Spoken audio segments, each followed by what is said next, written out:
Than I ever was, who, even though he's younger than me, is someone who I look up to, and someone who's worked pretty damn hard for each and every one of the people in this room.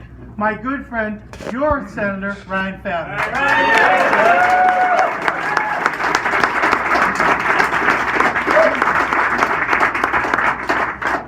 First of all, I just want to say thank you to Dave for the nice introduction, for identifying everybody who's here tonight. We've got a tremendous amount of great candidates that are going to be running in 2018. And for everybody who's putting their name on the ballot, we should give them a really big round of applause.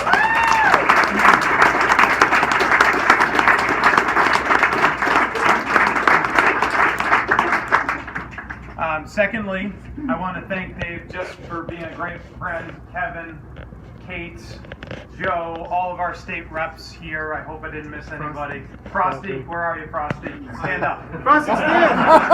He is. Sorry, Paul. I started as an intern in Paul Frost's office, so Paul and I go back. And I couldn't ask for a better delegation in southern Worcester County. These people work tirelessly for Republicans, Democrats, Independents. They represent everybody. They're in the fight every single day on Beacon Hill, and they deserve a round of applause as well.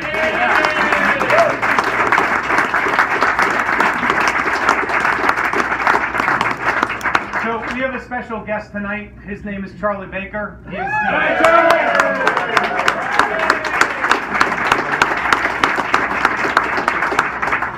I am looking forward to working with him for a second term.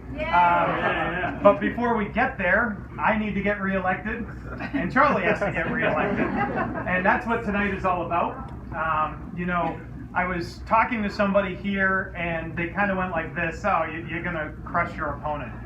And I said, there was a day... I get that a lot, too. Yeah. They said, oh, he's, 27 years old, he's a young guy, he doesn't have a lot of experience in politics and government. And I'm thinking to myself, oh my God, this is a scary situation, because that was me just a few years ago. You can't take anybody for granted. And what I want to say to you tonight, as people who have supported me, people who I appreciate so much, is that I will not take any opponent for granted.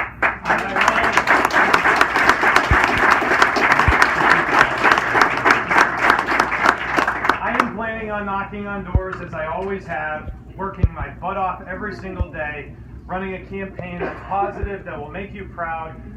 Someone asked me if I had 17,025 doors in me, which is what I did last time.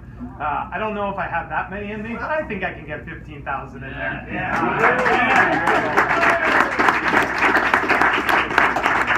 And the truth is, we've got a lot to run on. There's a lot of good things that the governor, myself, Dave, our legislative delegation have been working on. First of all, legislature raised its own pay by 40%. All of us voted no in this room. I mean, one of the most egregious violations of the public trust in a generation, and something that none of you get to do for your own pay.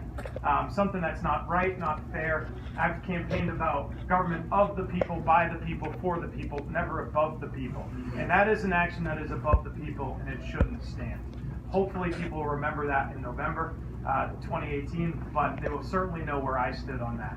Second, criminal justice reform. I was here a year ago and we said we're going to try to make it so that if you assault a police officer, that's a felony. Well, in the Senate, we made it so that if you assault a police officer and create bodily injury, you will go to jail for 1 year, a mandatory minimum. We have to make sure we are protecting our police officers and our public safety officials, because they protect us with their life on the line.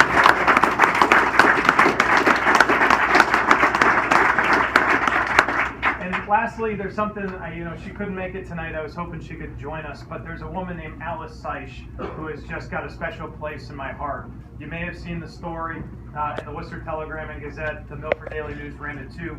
But over 10 years ago, Alice's son was stabbed 130 times and he was murdered.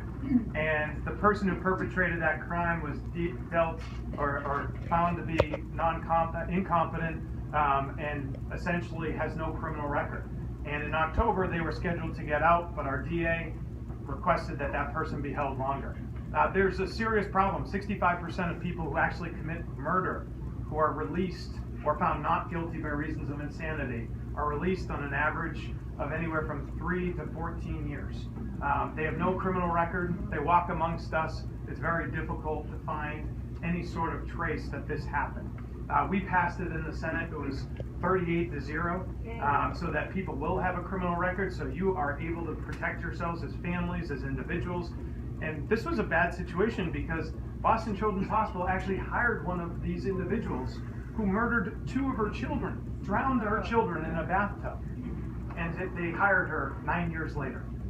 Scary stuff. Hasn't passed. The criminal justice reform bill is still out there. It passed the Senate. It passed a little bit differently in the House. We got Joe McKenna to thank for that. Did a great job. But we need to see this through so that the public is protected.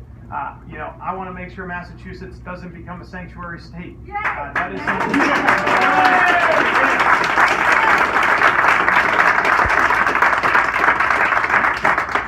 And I'm going to continue to work 100% of the time. I've had 100% voting attendance record since I've been in office. I've never missed a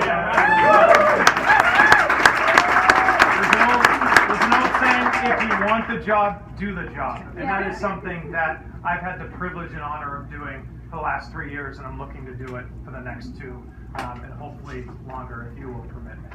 So, my good friend Charlie Baker, Governor of the Commonwealth of Massachusetts, the #1 place to live in the country, according to the U.S. News and World Report. And when you see the way that Governor Charlie Baker is governing, there's no mystery as to why that is the case.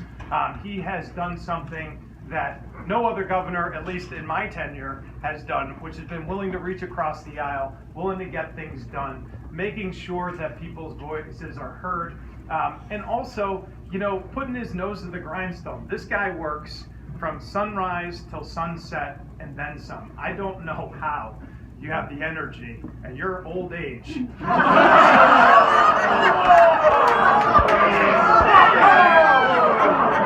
Sorry, just had to do it. Just joking. I would like to mark. He's spry. But he has a tremendous amount of energy, does a tremendous job for the Commonwealth. It's my pleasure to introduce our Governor, Charlie.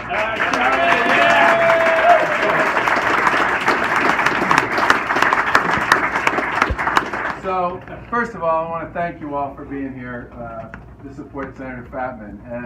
And I am reminded that the first time I came to an event for then Selectman Ryan Fattman, it was in Worcester County, it was snowing, and it was on December 28th, many years ago. And I like the fact that Ryan has turned this into sort of an annual event and an opportunity for people to get together as the corner turns and we move from what is a non-election year into a year that's an election year. And I say all the time the campaign's a contest, and there's no question that 2018 will be a year filled with contests. And these just won't be political contests, they'll also be contests about ideas. And Ryan ran through a whole series of initiatives that he supports. And I tell you something, every single candidate in this room and every single elected official who holds office supports him and supports those positions on every single one of those issues.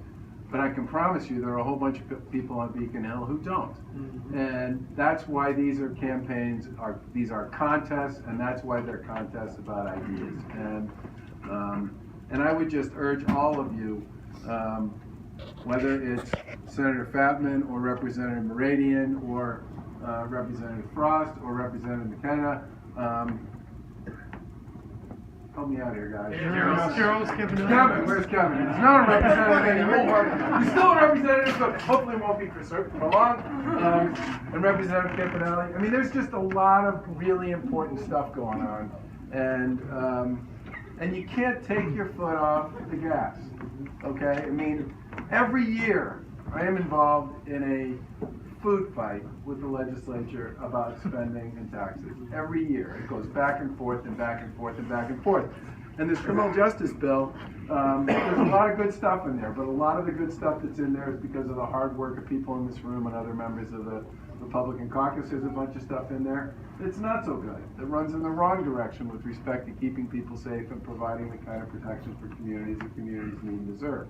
And I think one of the great challenges we're all going to have this year is remembering the campaigns are about who shows up, okay? Elections are about who shows up, and I would just say to all of you, there are a lot of terrific people on the ballot. There are incumbents on the ballot, and there are challengers on the ballot. And, you know, pick a race or pick two races and just make one way or another, find the time to invest in those races, to invest in those candidates with your time, if you can, with your treasure, but recognize and understand that these are campaigns about ideas, and we are in such a good place in Massachusetts.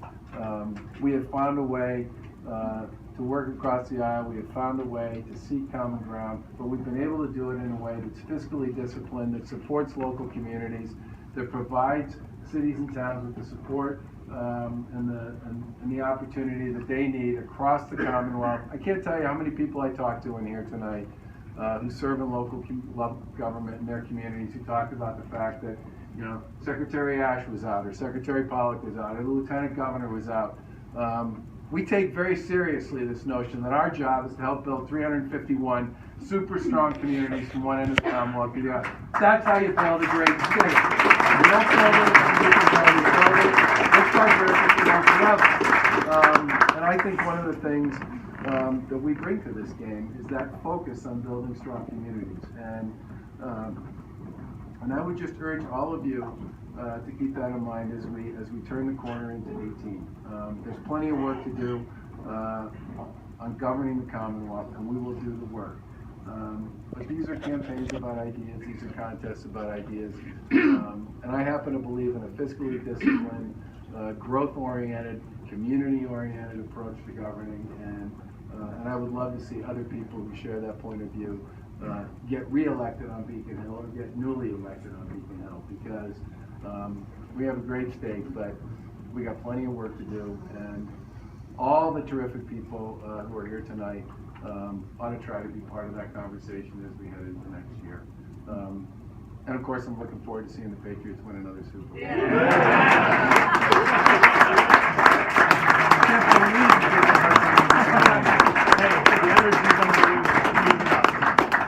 We're gonna hang around, stay, have some drinks, have some food, and have a great night. Special